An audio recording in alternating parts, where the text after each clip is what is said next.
Hi, I'm James Byrne with M&P, and we are excited to be back as Platinum sponsor of this year's summit. I want to start by saying thank you to the Vancouver Island Economic Alliance for having the foresight to create this important annual forum.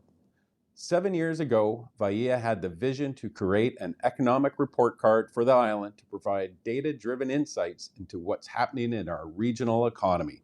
Today, it's never been more important to have relevant, local, and timely data so we can create a roadmap to chart our collective path forward.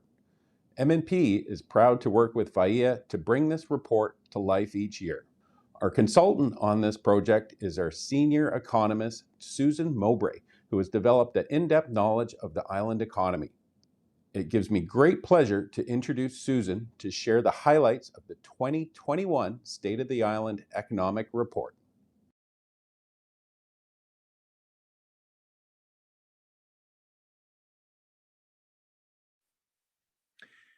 Welcome everyone to the keynote presentation for this year's Economic Summit. My name is Joe Perkins, coming to you from the CHEK studio virtually here in Victoria. Every year we conclude with the State of the Island Economic Report. Now this is a report that really is a tool for all of you to use as we all try to navigate our way out of COVID. Over the next hour or so, we will hear a presentation on the report. I'll ask some questions, and then we'll open it up to you at the end for any questions that you still may have. And with that, I'd like to welcome Susan Mowbray. She's a partner and senior economist with M&P. Susan, welcome back. Thank you for joining us again.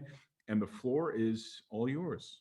Great. Thank you, Joe. It's a pleasure to be here as always. I'm going to start by sharing my screen with everyone. And I guess before I jump into the numbers, I just thought I'd just talk a little bit about what we do as we're preparing the report. One of the things we're looking at is what is that key indicator or theme that tells the story on Vancouver Island each year. Last year, the theme was about what does the past tell us about what could be coming, as at the time there were significant restrictions in place due to COVID. We were in the midst of the second wave, and while vaccines were on the horizon, their effectiveness and rollout were unknown. Now we've rolled out vaccines, many restrictions have been lifted, and the US border is about to open to traffic both ways. We definitely have more clarity on where things are going, but there has not been a single narrative or data point that describes the economic journey we've been on or will be on going forward. So really the theme this year is about sort of this ongoing disruption we're experiencing. So with that, I want to start by looking at GDP. Now, in 2020, changes in gross domestic product were not as bad as we expected. We actually only saw an overall decline of about 4%, which is really significant, but we were expecting somewhere around 5 to 7. The decline that did occur pushes us back to a level similar to what we saw in 2017. Going forward, we're expecting growth of around 5 to 7%, and that will get us back to where things were in 2019 overall, before the COVID pandemic. Now, if we look at employment, here too, we saw a big drop between 2019 and 2020. There was a loss of, on average, almost 20,000 jobs on Vancouver Island, but we've seen a substantial recovery in 2021. And here too, like with GDP, we're starting to approach 2019 levels. So this is a good news story. Or at first blush, it appears to be a good news story. However, once you start to drill down beyond the aggregate levels, you start to see that there isn't a single story, but rather there are a number of different storylines. So if we look at the job vacancy rate. The job vacancy rate tells us a little bit about what's happening in the labor market. And what it measures is the number of job vacancies as a percentage of all jobs available on Vancouver Island. So in 2019, the job vacancy rate was between 3 and 4% on average over the year. That meant there was, each quarter there was somewhere between 10 to 13,000 job vacancies on Vancouver Island. In 2021, it's between 5 and 7% in the first 2 quarters. And that tells us there was between 18 and 22,000 jobs that were going unfilled. So between the employment levels and the job vacancy numbers, we can get an idea of the overall number of jobs on Vancouver Island. And in 2021, that's slightly higher than 2019. which, given that we just came through this, or we're just coming through the pandemic, is suggested it's probably a positive thing where we've got a little more jobs. But when we start to look at what's happening to the changes in employment, we're starting to see signs of an adjustment, and there's a few concerns that are starting to appear in our labor market. As we would have expected, we saw significant declines in the number of people employed in recreation, hospitality, retail, trade, and personal services. These are the sectors that were most affected by the restrictions and have been the ones that have been, only now starting to have some opportunities to open up and return to sort of more normal operations. We're also hearing from these sectors that they're having difficulty getting people to come back to work, and even just finding new workers in these sectors, and that's causing a lot of upward pressure on wages. Another area where we are seeing significant declines in employment is in construction. And this is not something that we would have expected because we've been hearing a lot about the demand for construction. But what has happened here is that there was some major projects wrap up over the last 2 years, and we've also had significant supply chain issues. And those supply chain issues have had two effects. First, they may have delayed maintenance functions. So maintenance in the construction industry, heavy maintenance on industrial plants, and that tends to be seasonal and occurs generally over the summer and into the fall. So in a lot of cases, plants weren't able to get replacement parts. So those may have been delayed. That maintenance cycle may have been delayed. And then there's also been shortages of construction materials. A good example is glass. It was very difficult for a while to get windows if you were building a house, just to give you one example. We've also heard a lot of difficulties, like from employers, that there's been a lot of difficulties here too in hiring, and we're seeing declines in apprenticeship registrations. And that is a big concern because the apprenticeships are our future skilled trades, and we have significant shortages right now across Canada of skilled trades and an aging workforce. So that's a cause for concern seeing those trends. Also with agriculture, here too we saw declines in employment. With that was probably to some degree related to slowdowns in immigration and the entry of temporary foreign workers. It's a sector that relies heavily on immigration and temporary foreign workers. So the decline in agriculture is likely there, but that also poses some challenges for that sector in operating and in making a transition to to support things like food security. Now, in other industries, what we saw was actually growth in employment. So for example, we saw a significant growth in professional, scientific, and technical services. And in this is where you would find a lot of film occupations. You'd find professional services. You'd find science type things. Administrative and support services as well. So this would be a lot of support for businesses to operate, or garbage collection and things like that. So we're seeing a lot, and transportation and warehousing, which may come as a surprise given the slowdowns in the tourism sector, but there's also been a lot of growth in logistics. As we've got more deliveries happening and things like that. So we're seeing growth in those areas. So this suggests, between the declines in some industries and the growth in others, that we should be seeing corresponding changes in the composition of businesses on Vancouver Island. But if we look at that data, it doesn't really fit with what we're seeing in the labor market. Overall business counts have been stable, and we're seeing business formations be consistent with 3-year averages. And when I say 3-year averages, I'm talking prior to the pandemic. Within industries, we've seen some declines in the number of businesses in construction, which corresponds, I say, to that slowdown. But we haven't really been seeing declines in retail or accommodation and food services, which is where we had these big hits. Similarly, if we look at bankruptcies, they have continued to trend down, both for businesses and consumers. And so these things are all consistent with what we would call a stable economic situation. But when we start to look a little more deeply at our key industries, I'm not sure that stable is a word that many businesses would use to describe the situation they find themselves in. So if we start with aquaculture, going into the pandemic, production of salmon and finfish, other finfish as well as shellfish had been relatively stable. At the start of the pandemic, there was worldwide restaurant closures, and there was a big drop in prices. So the farmers were looking at getting lower prices for their goods. At the same time, there was, most of this product gets to market on a plane. So all the flight cancellations really had a significant increase on shipping costs. So for aquaculture producers, they were facing lower demand, higher costs, which created a number of challenges. Then in the background, we had the decision in late 2020 to order all fish farms in the Discovery Islands to close by 2022. And we know that next year there's rules coming, or changes to the tenure rules are coming. And we're starting to see that in production numbers. So in the first half of 2021, exports have declined significantly. And right now, the future of the industry on Vancouver Island is going to look very different, or is expected to look very different from what it does today.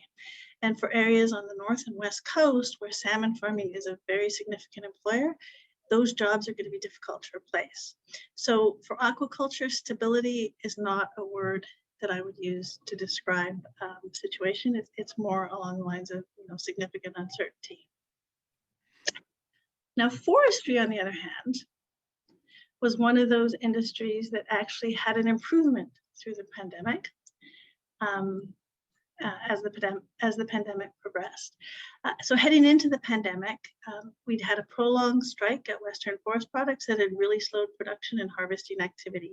This had ended just before COVID restrictions were brought in. And so that meant restart of production was delayed.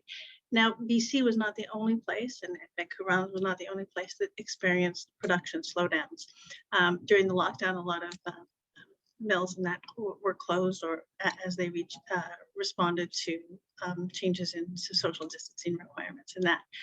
At the same time, what we saw was a significant surge in home renovation and the demand for building materials. Everybody needed to build a home office, or they wanted to build a deck or something or they decided to build a house away from the city. And that led to a significant run-up in prices between July 2020 and June 2021. And so part of that, and as I say, we saw these closures of mills and slowdowns in production. So part of that was a supply constraint, but but the other part was the run-up in the prices due to demand. And so you see in our shipments that 2020 shipments off Vancouver Island were significantly lower than in 2019, despite these big run-ups in prices. But production did respond. While shipments were down in 2020, we did see that actual production was close to 2019 levels. Currently, what we're seeing is we've seen increased harvesting activity in the early part of the year, and production levels through July are up year over year, and they're consistent with 2019 levels. Prices, however, have started to come down, and they still do, as of now, are above 2019 levels. The expectation is that demand is going to remain strong. Lumber prices are expected to sort of stabilize at levels above 2019, but not near the records we saw in the spring. And so for forestry, it appears to be entering a period of stability after coming out of this period of persistent decline that started about 2015 on it. So we expect overall production to be similar in 2021 as it was in sort of 2019 and 2020. Now turning to international education, here too, not surprisingly, we saw a big drop in international enrollments as classes were delivered virtually, borders closed, and travel was restricted. What really isn't obvious from the decline in enrollment is what this actually means to the institutions and for the communities in which these students would reside. So from the institution's perspective, international students pay higher tuition rates than domestic students. So the decline in students corresponds to a big decline in revenue. This was at the same time universities were facing declines in revenue from things like parking, at conferences, as well as food services and all the different amenities and things that are consumed on campus, while their costs were going up. So it was more expensive for the universities to be providing classes virtually. So you've got this declining revenue, increasing cost, and we did see some closure of services at some universities and layoff of staff. We expect that as the universities in the fall have opened up, those trends will be reversed to some degree, and we'll see increases in employment at the universities again. But so that's from the institutional perspective. From the community's perspective, it means that these international students were not living and spending in the communities where they reside, and that reduced the revenue stream for a lot of related businesses and the overall impact of having the international students there. International students are also a source of skilled labor, and so if they're attending classes virtually from home, this may have implications for Canada's ability to retain some of its international students in Canada and fill some of those labor shortages, those skilled labor shortages that we've been hearing so much about. So in the fall, as I said, universities have returned to a mix of in-person and virtual instruction, and with that, students are returning. So going forward, the expectation is that in-person instruction is going to be the primary mode of instruction, and we did see international students return. So, but there's still some risk here because at present, most of our international students are from China, and the state of the relationship between China and Canada may impact our ability to continue to attract Chinese students. With that in mind, there is a strategy and efforts are being made to diversify the market that we're looking at for attracting our international students. And finally, there's tourism. This has been by far the hardest hit sector through the pandemic. And if we look at the numbers and compare 2021 to 2020, we do see increases for sure, but it's really important to note that despite those increases, all indicators are well below 2019 levels. For the South Island, US visitors and cruise traffic are crucial to tourism businesses. And so while we did see the borders open to fully vaccinated US visitors in August and fully vaccinated international travelers in September, it meant that there was almost 2 full summer seasons without visitors from these markets. And even, there was a trickle. It was really what the levels of visitors from these markets was a trickle compared to what it would have usually been in August or September. For the Mid-Island and the North Island, it was a slightly different experience. Their campgrounds and outdoor recreation was full with domestic visitors and residents who were seeking residents actually reported seeking alternatives. So we saw a big increase in sales of things like boats. So people who would have normally camped locally decided to buy a boat and were out on their boat. So it'll be interesting to see if any of those trends, how those trends play out as restrictions lift. What we're expecting is a gradual return of visitors, but we also know that the requirements for visitors to Canada are going to be different than pre-pandemic. Testing requirements actually could pose a significant cost on people coming in to Canada if you have to show a negative COVID test, and that could be a big discouragement for short-term visitors because it does significantly increase the cost. For international visitors, the cost of that overall trip is much larger, so the cost of the test is a relatively small compared to the overall trip. So it would most likely be on those short-term day trips that we would expect the biggest impact of things like testing requirements. Now, from that international perspective, these trips tend to get booked 6 to 9 months in advance historically. And we have seen airlines adding capacity at VIEA in anticipation of the border reopenings. So this all is quite positive, gives us a bit of a positive outlook for visitors next summer. However, I want to be cautious here. Past experience shows us that it takes a while for travel to recover following events such as a pandemic. After SARS in 2003, it was a much smaller and more contained pandemic than COVID. It took 3 to 5 years for international travel to recover at places like Whistler, which are very dependent on international travel. At present, most forecasts indicate that the recovery to that 2019 level is expected by 2025. So we expect that suggests that we expect it's going to be gradual going forward. So what does this all mean? As I said, there are a number of different storylines. The top line data indicates that we're recovering. We're seeing signs that the labor market is going through a period of adjustment. And we're hearing about concerns about hiring. And then the outlook for our key industries is for the most part muted, with a few bright spots here. And what that actually looks like is going to depend on factors such as what the entry requirements are to Canada, how our producers can adapt to a changed environment, whether that be the regulatory changes to the regulatory environment that are facing the aquaculture industry, or changes to the customer base that are facing our tourism industry and some of our service industries. And so this all suggests, as I said earlier, that the theme here is disruption. And we're experiencing this, and we're going to continue to experience this disruption and structural changes in the economy. And one of the challenges right now, knowing that, is that we have a very limited view on what that might look like, because the data that we rely on isn't necessarily designed to capture the types of changes that we're experiencing. A really good example of this is population, which is what I want to talk about next. So population growth has always been an important driver of growth on Vancouver Island, and that has continued through the pandemic. In the past, much of this was concentrated in the South and Mid-Islands, but we've seen significant gains outside of these regions, including the North Island.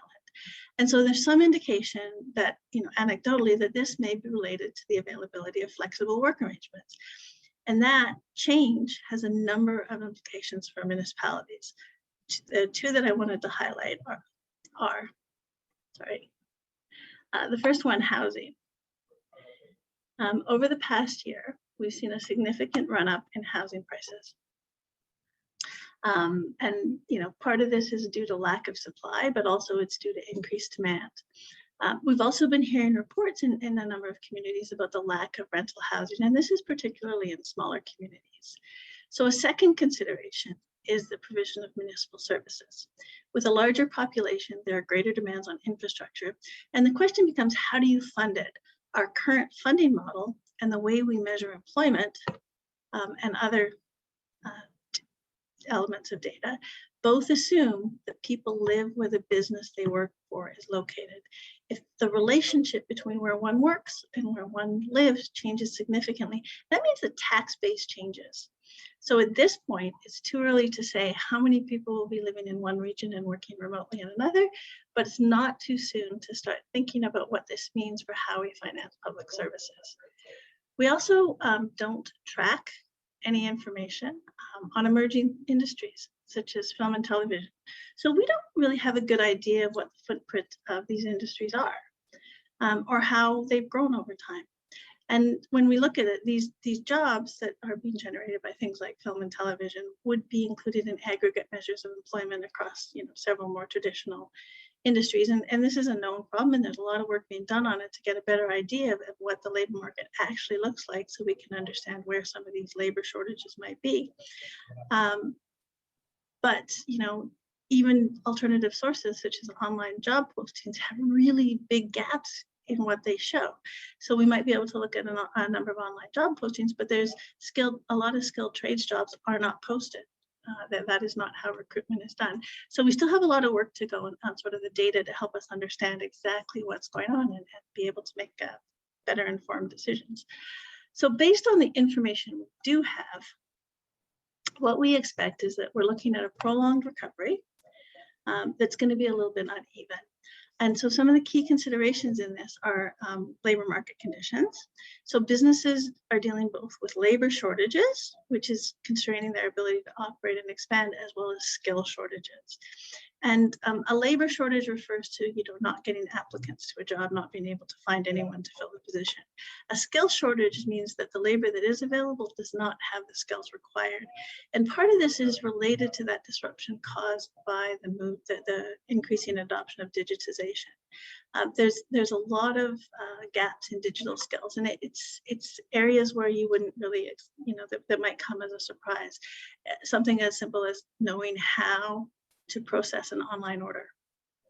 If you're suddenly a retailer, figuring out how do you process an online order, or how do you make an online transaction for it, or maybe it's how to use a tablet if you're an electrician and you're doing all your invoicing and that. Like for these, it's these kind of digital skills that we're seeing some gaps in the labor market on it, and that's creating some challenges for employers. We do expect population growth to continue, which will support the housing market and some construction activity. However, here again, the labor issues are looming. If construction companies are not able to find the labor they need, that will slow down construction. We also know that there's a shortage of rental housing, and we could see worsening affordability. The opening of borders and increases in flight capacity are expected to help ease some of the transportation bottlenecks that are causing problems for businesses. And we do anticipate there will be a return of some international visitors in 2022, which looks good for our tourism sector. Cruise ships, which is also another important source, especially on the South Island, will also be allowed back in Canadian waters starting in November 2021. But there's still a lot of uncertainty about what a 2022 schedule in Victoria could look like, and how many ships will be stopping in Canada. And finally, we have supply chain disruptions, which are expected to persist through 2022.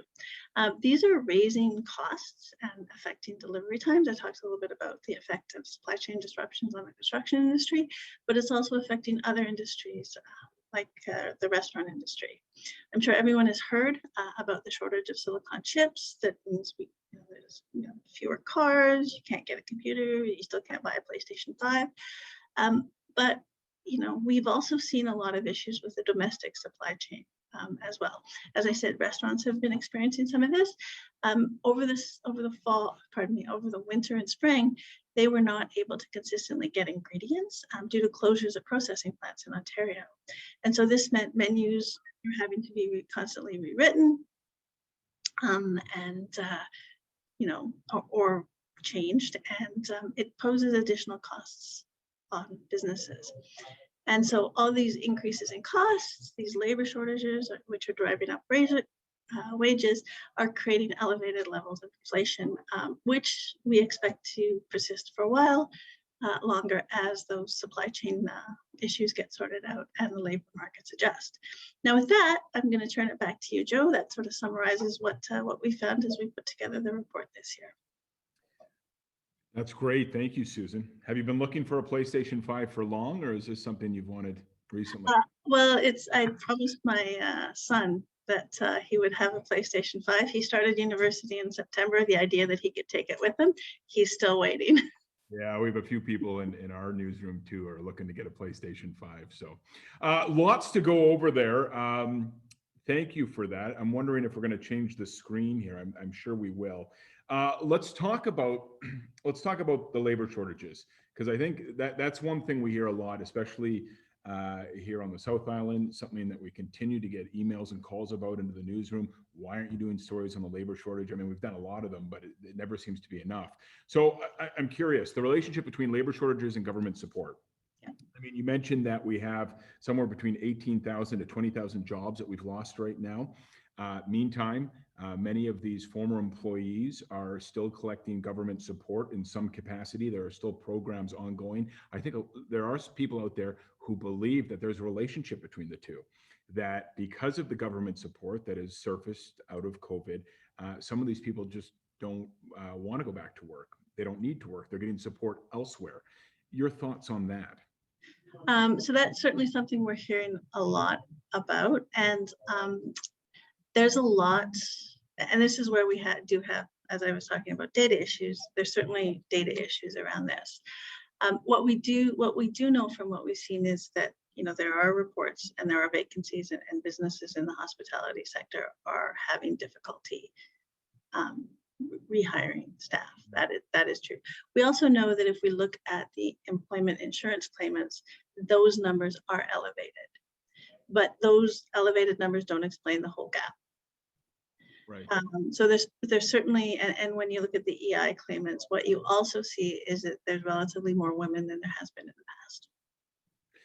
Is there something else going on? Has your data pointed to something else? I mean, in discussions I've had, some people they'll speculate. Okay, what's going on here? Maybe it's the government support. Maybe it's people are being supported by their parents more. Maybe there's this laziness. I don't know if it's laziness, but maybe it's a demographic shift. Younger generations feel like they don't need to work. I don't know, but I'm sure these are things you've heard as well. So but like I say, so we see elevated levels of women on EI relative to 2019, and part of that is we know that through this there's been an issue with childcare. Right. and school. And so if you don't have childcare, it's kind of exposed a number of cracks in some of our social safety net and some of the supports that are provided.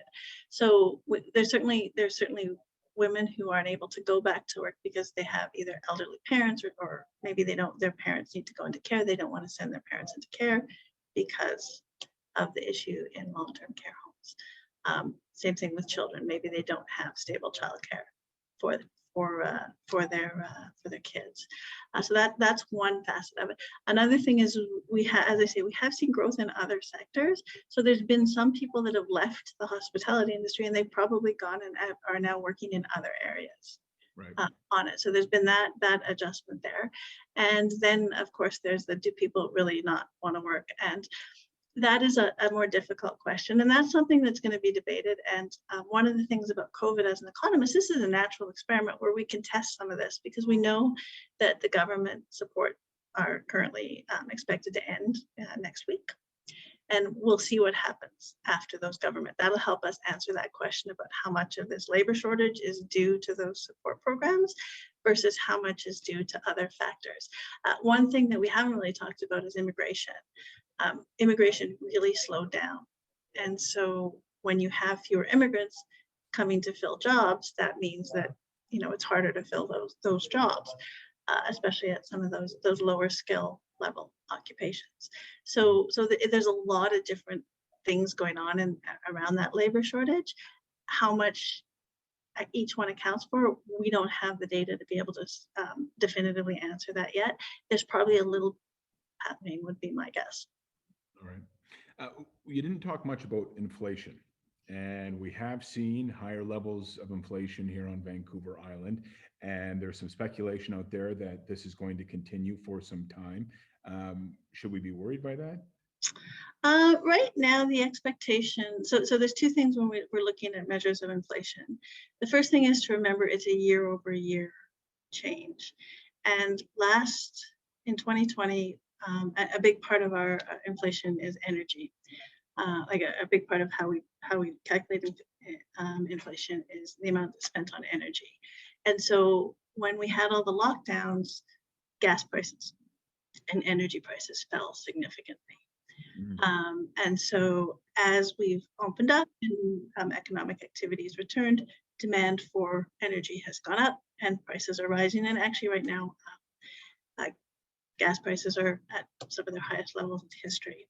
So part of it's capturing that year-over-year change. So it's an artificial inflation in a sense that's just reflecting that. If you compare it to 2019, it's not quite the same.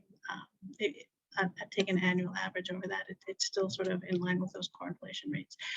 The other thing is as I said, there's wage inflation going on. We're seeing a tight labor market, labor shortages. People respond by raising wages. So those are going up, and that will help with the labor market adjustment is the expectation. That also, as the labor market adjusts, is expected to be what would be considered transitory. And the other thing is these supply chain disruptions that are raising costs. And so all these things at this point are expected to be somewhat transitory. And as they dissipate and as the supply chains get sorted out, as our labor market adjusts, we expect inflation to come back into line. The Bank of Canada is watching it very closely. And part of what will happen, part of their job is to make sure that consumers' expectations are held in check, because if expectations start to for inflation start to be around the 4 to 5%, that can be a self-reinforcing cycle. But so the Bank of Canada is watching it very closely. Our expectation is at this point it's transitory. It's not something that should be worried. We're not looking at a return to the 1970s and early 1980s. Those were some structural changes in some macro and macroeconomic policies that caused those. Here we're in a very different situation. So at this point, I'd say it's probably transitory. I wouldn't be worried yet.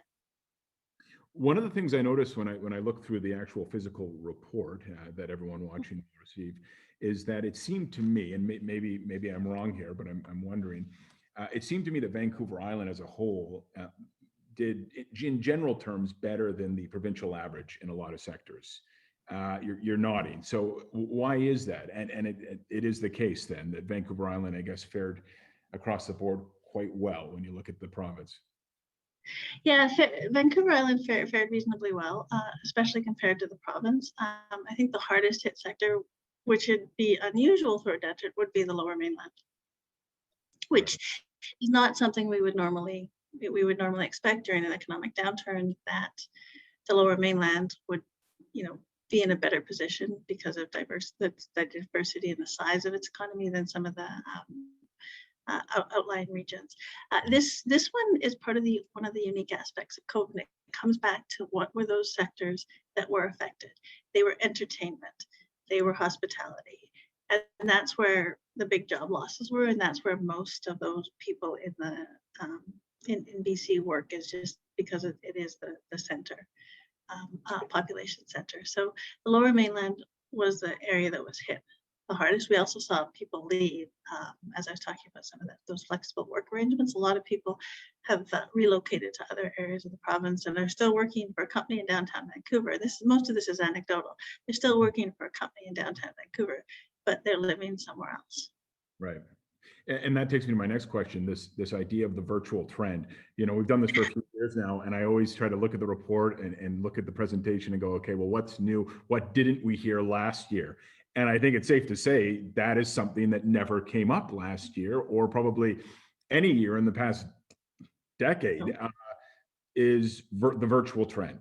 So how concerned should we be? Because I mean, you mentioned when we were talking about post-secondary education, people can take classes online, but it's so much bigger than that. I mean, you look downtown Victoria, where I am, we got a real problem with office space. People aren't coming back to the offices, and the trickle-down effect from that is huge. Restaurants don't get the lunch rush that they used to have, and so on and so forth. So I'm curious your thoughts on the virtual trend. Will it continue? How concerned should employers be looking ahead to the next couple of years?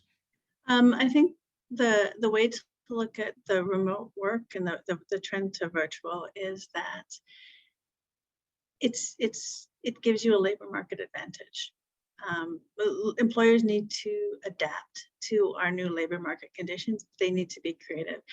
So for employers who can have part of their staff working remotely, that's a way for them to actually attract potentially and retain staff, if that's an option. So I think we'll see a lot of employers go to hybrid models. And as I said when I was talking about population, this could potentially create some concerns or some issues with how we tax and how we fund public services. Take the case if I actually have a staff member who works for us, but has relocated to Whitehorse. So when his income taxes will go to the territories, his income taxes won't be coming to British Columbia. And while he's not accessing services here, it does, come into the mix of different things. And so I know that that's a big concern for some of the provincial governments around the remote work. With the office space in downtown Victoria, the question is going to be what is government going to do going forward? We know that a lot of private sector is doing a hybrid model. So there'll be some mix and there'll be some reduction there. But the question becomes, what is government going to do? Is government going to fill up that space again?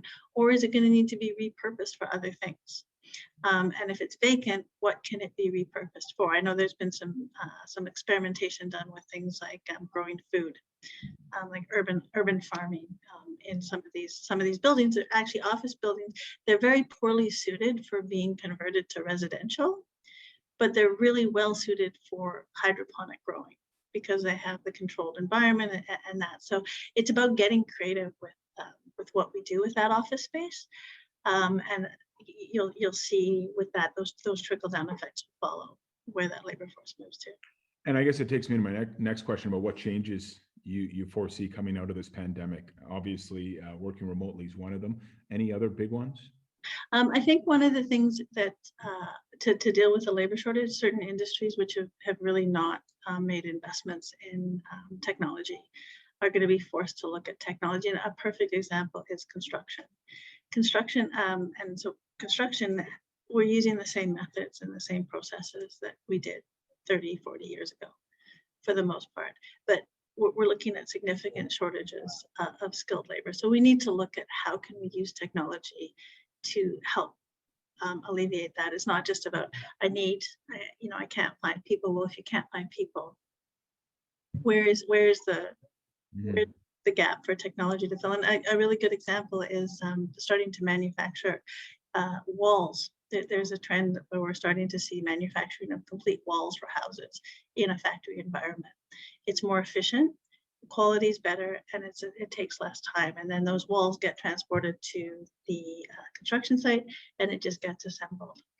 And so this is a trend you're starting to see, and it's in response to labor shortages that's forcing this. But it is increasing productivity. It is reducing waste. So I think that's the big thing that's going to come out of this, is we're going to see increasing adoption of technology in areas where we never would have expected it before, and that's actually good for our productivity.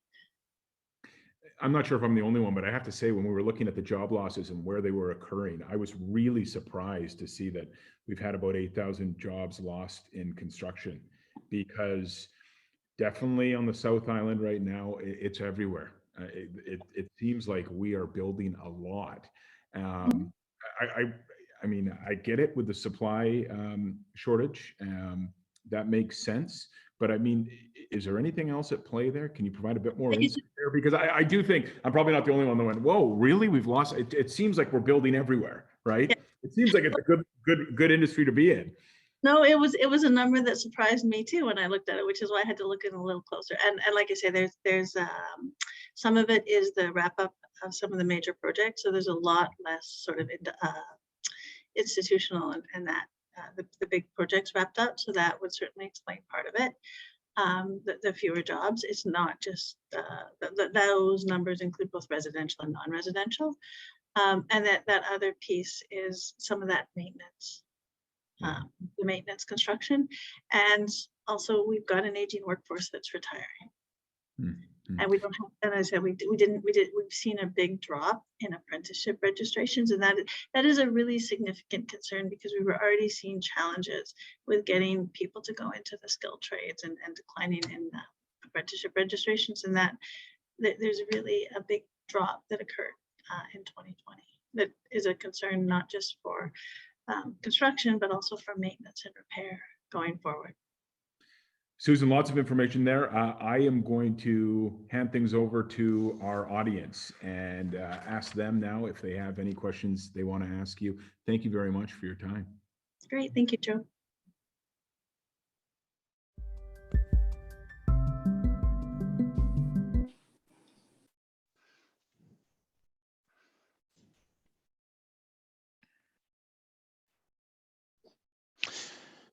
Susan, can you hear me? Can you see me?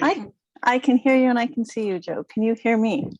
I can hear you and I can see you. By golly, we figured this out. We're not in our same locations, but it's working. It's working, and I'm going to warn you, I have an unstable internet connection, so. Well, this should be fun. It's great to see you. We have about a little over 15 minutes. So anyone who's with us, if you have a question for Susan, please type it out, message me, and we'll get those questions to Susan. Okay, the first question, Susan, I want to ask you is vaccine mandates. Employees who quit their jobs rather than get vaccinated, do you see this as a temporary situation, or will it have a big impact on what's already a troubling labor shortage right now? It's really going to depend on where you are. And that we've been talking to a number of employers recently just about what the vaccine mandate is going to mean for them. And one of the things we're hearing is that in certain areas of the problems, like on Vancouver Island, vaccination rates are high. And so there's not a lot of concern from most of the employers we've spoken to about the vaccine mandates.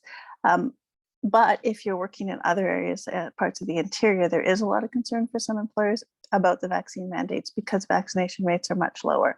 So it's really going to depend on where you are and which industry you're in. So right now, I think on Vancouver Island, given vaccination rates, it's probably not going to be as much of an issue as it would be if you were in the Northeast or around Kitimat, based on what we've seen so far. Okay. This person writes, while persistence and delay of economic growth is evident in your report, what we just heard, is there anything that you can think of that can change the game towards an uptick in growth? I think if things open up more quickly and we get the supply chain disruption sorted out, that will go a long way, as well as we start to see people start to see those jobs get filled that are going vacant. So last week we did see the end of a lot of the government support programs, and now they've been replaced with very targeted ones for just those industries that are most affected. So I think that if that has the boost on the labor market that it could be expected to, it will certainly help speed up those or increase those growth rates going forward. But as long as those issues persist, we're still looking at sort of downgrading, those somewhat lower growth than what we might have expected a year ago coming out of this. Another question here from a viewer. This person writes, it seems that women are impacted by COVID in particular because of their roles as primary caregivers. Is there any data to back this up? And in relation to improvements to childcare is where that question's directed. Yeah, there is certainly what we did see initially during the pandemic is much bigger drops in employment for women. Part of that was because women tended to be more likely to be employed in the sectors that were hardest hit, but also we did see it persist, and because of the childcare issue. We have seen women's employment recover. For the most part, most of those gaps have been closed now, but it certainly highlighted that there is discrepancies and there's things that need to that maybe we need to look at from a public policy perspective to prevent or to sort of mitigate some of those challenges. So I think that there is a lot of evidence that's coming out of the pandemic around that.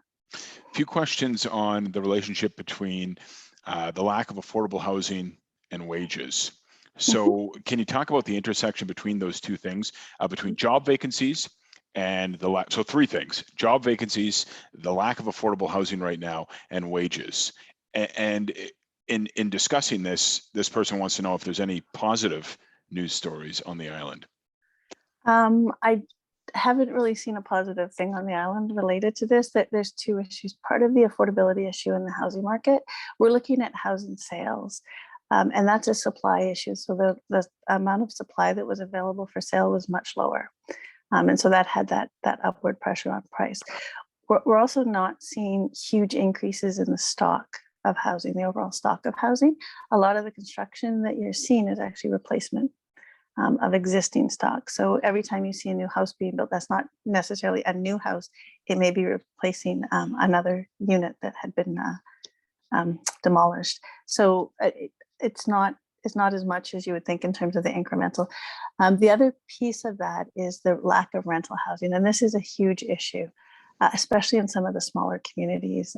And so if you're moving to a community and there's nothing available to rent, it really limits your options, especially at some of the lower, for people with some lower income levels who might be, making less than $25 an hour. It becomes difficult to find a place to live. And that does constrain the ability to attract a labor force. It does a younger labor force into some of our communities. So those are issues that are really hard. They're really hard to solve. I mean, one of the obvious answers, you need to increase supply, but it's very difficult to build.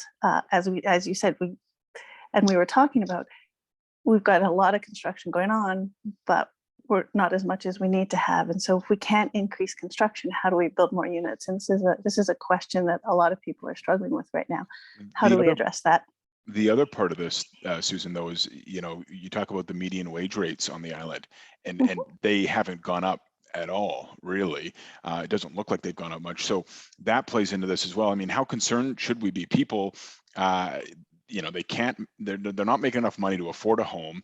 We don't have enough homes. It just seems like it's a pretty vicious cycle right now. It is. No, and I would agree. And in terms of the data on the wages, we will expect to see wage growth coming out of the pandemic just because of the labor shortages. But we've also seen significant increases in housing prices and lack of rental. So those prices are all going up. So it is a vicious cycle. And there's the way to solve it is not I'm going to be honest, the way to solve it, there's not an obvious way to solve it. This is something that is being experienced by a lot of different places, and there's a lot of effort going into it at government to look at different solutions to it. But one of the solutions is how do we increase supply relative so that there, as we see population growth, we have to have places for people to live. Let's talk about tourism, something near and dear to all our hearts here on the island. Rural tourism was very strong with domestic visitors in the summer months, but with the slowness expected with the US and other international visitors, what are the implications here? So I think that now that we're seeing a lot more clarity in international travel, we can expect to see a return of international visitors next summer. From some of our key markets have relatively high vaccination rates. So we'll expect to see that. We'll expect to see US visitors start to come back in higher volumes for sure. One of the big constraints on that right now is testing. The testing requirements to get into Canada can be somewhat prohibitive. It's not cheap to get a test, the test that's required to come into Canada. So if you're only coming in for a day, do you really want to spend the $200 to get the test? So that'll slow down some of the day visitors. But I think one of the things that's come out of the pandemic is that Canadians and British Columbians have had an opportunity to visit places that they wouldn't have visited otherwise. And I think some of that's going to continue. Some of that push to local will probably continue going forward because it could be difficult for us to travel internationally as well, depending on flights and costs and everything. So I think we'll still see rural tourism continue to benefit, at least for the next 2 years. You know, I asked you about reasons why people might not be coming back to work. And we talked about, you know, there is this suggestion out there that through some of the federal funding, some believe maybe people are making money that way and it's enough for these people not to go back to their employment. Someone suggested, and it's a great suggestion, that these people are also using this time to reevaluate their careers. And is there any data on that? Did you hear that when putting together this report, that perhaps it wasn't, you know, the fact that people are getting federal support, it's just that they're using this time to reevaluate? We heard that anecdotally. We've heard that from a lot of different people anecdotally. There's not a lot of information showing people switching between industries or between different careers at this point. I'm sure that we did do a census in the middle of the pandemic, so there could be some information that comes out of that from the data that was collected last May. But at this point, most of that evidence on that is anecdotal. Your internet connection's holding up nicely. We have about 7 more minutes. If you have a question, Perfect. Get it in for Susan. Here's another one: federal, provincial, and municipal procurement. Always difficult saying that word. Procurement is in the multi-billions every year. Is there any data on how successful Vancouver Island businesses are in getting these contracts for things like goods and services and construction? There isn't actually any data on that that's readily available on the procurement side. I know that when they're looking at if infrastructure spending, a lot of times there is provisions for hiring of local suppliers and local labor in the contracts. But beyond that, it really isn't any information on just how successful Vancouver Island businesses are with it. Let's talk about aquaculture. Very important to many of the smaller communities on Vancouver Island. Is there any silver lining to the changes being required by government? Once again, here, I think the solution is technology. I think the solution is technology and changing how we grow fish. And the question is that something that can be continue to be done on Vancouver Island? It very much depends on the solution. My understanding is very much depends on the solution that's adopted. So on that one, I'm not sure that there's a silver lining there. Okay, we're jumping around here, but that tends to happen when we open it up. We're going to go back to housing quickly. Okay. Very simple. Well, it's not a simple question, but it's the lack of rental housing. Is there an explanation for that? Why do we have a lack of rental housing right now?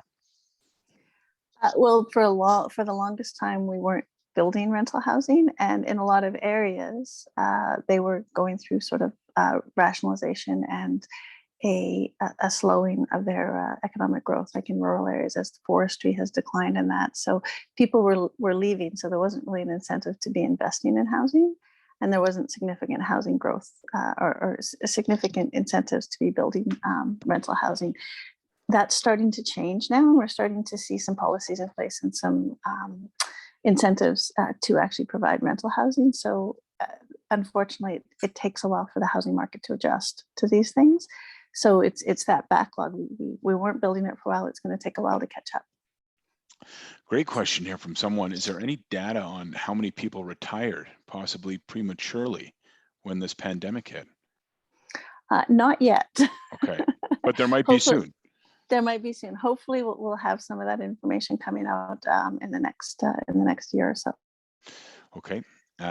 In the agriculture sector, again, here on the island, are you seeing growth in the future? Labor shortages seem to be creating issues, but the other factor here is the cost of land. Land prices are going up. So are you seeing any growth? Yeah, I think we are going to see growth in agriculture, especially a lot of these supply chain issues that we've seen through the pandemic. There's certainly going to be a focus on more local production and more food security locally, not just reliance on international, like our international trading relationships, but also domestically. As I said during the presentation, when we had processing plants shut down in Ontario, that affected restaurants across Canada. So there's a lot of focus right now on, is there a way to ensure greater food security? And I think that will translate into more agriculture on the island. It may be done differently. And here again, you'll see technology, but I do think there will be growth in agriculture going forward. Susan, how closely are you watching what's happening with the cruise ships in Victoria? I mean, that's a huge industry. And if we don't get those tourists from those ships, it's going to decimate a lot of business. It definitely will. And so we haven't seen anything come out of the US yet on their policies. The most recent one is they no longer have to stop in Canada, which was one of the things that helped our cruise ship industry. There hasn't been a schedule published, so I'm optimistic that we will have cruise traffic, but I would hope that it will. I don't think it will come back right away. It will take a little while. So I don't think 2022 will be a big cruise season, but it'll all really depend on the discussions between Canada and the US on the rules around transiting the waters. Is there any data related to Indigenous nations economic activity, and does it mirror the data that has been presented today?